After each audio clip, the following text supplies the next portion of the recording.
Okay, now that you're familiar with playing to a metronome and subdividing the beats, I'd like to show you how to increase your speed.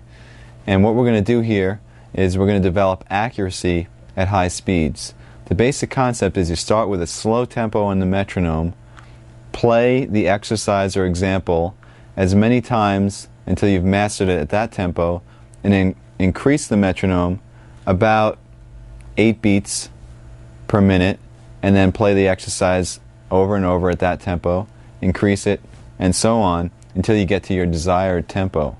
I'm going to demonstrate this with an exercise that uses chromatics, 4 fingers in a row, and they're played as 16th notes to the metronome. Let me show you the exercise first, then I'll show you how to develop the speed.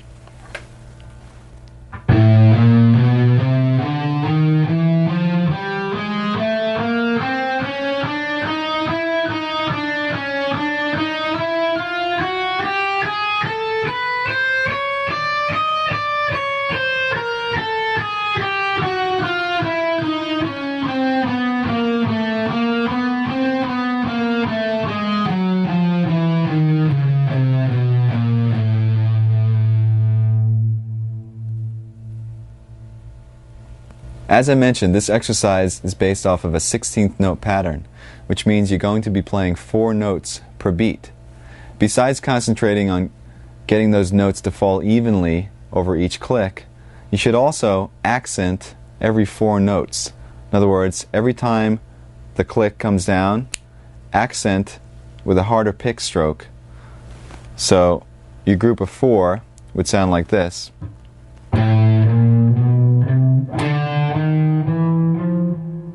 Etc., etc. And what this is going to enable you to do is when you get faster and faster, that accent will be your reference point. In other words, at a slow tempo, your accent might just sound like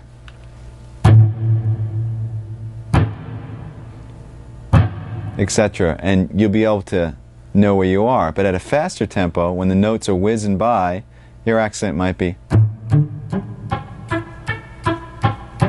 in other words,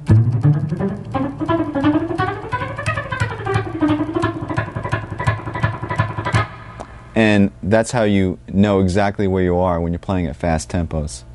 So what I'm going to do here is I'm going to show you how I would take this exercise and develop it speed-wise. Now, the first thing you have to do is you have to get a goal tempo. Let's say our goal tempo for today is 200 beats per minute. Now normally I would start this pretty low on the metronome, maybe about 100 or so, and it would take me quite a while to get to 200. But for the video's purpose, I'll start at about 120 and I'll increase it in larger increments than I would normally do, just to save some time. And what's going to happen is by the time I get to 200, hopefully not only should it be wailing, but it should also be clean.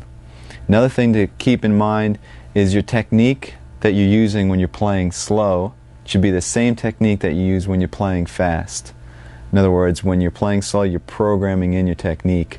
So when you play fast, be consistent in your hand position and also in your left hand position, your right and left. Okay, here we go.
Okay, so we finally reached 200. Now, like I said before, normally that would take a lot longer because I'd go in increments of 8.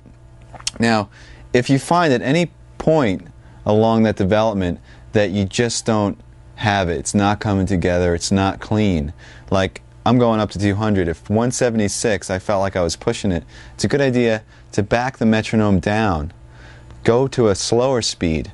So I was at 200. Let's say that was difficult. I'll go back down to about 170. Try to get comfortable there first.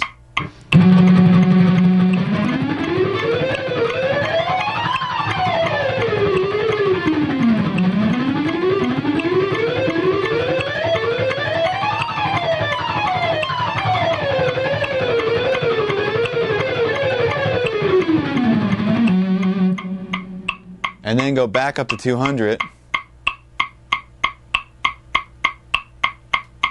and see how it feels.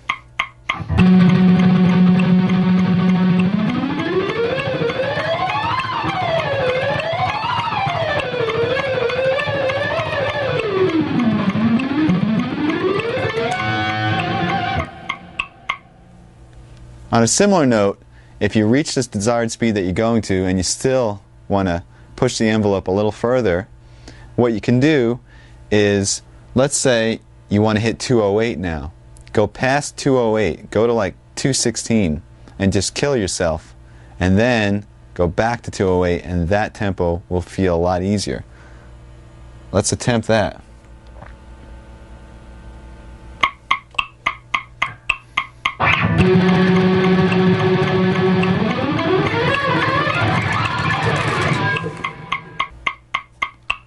That was very difficult. Let's go back down to 208 and see if it's any easier now.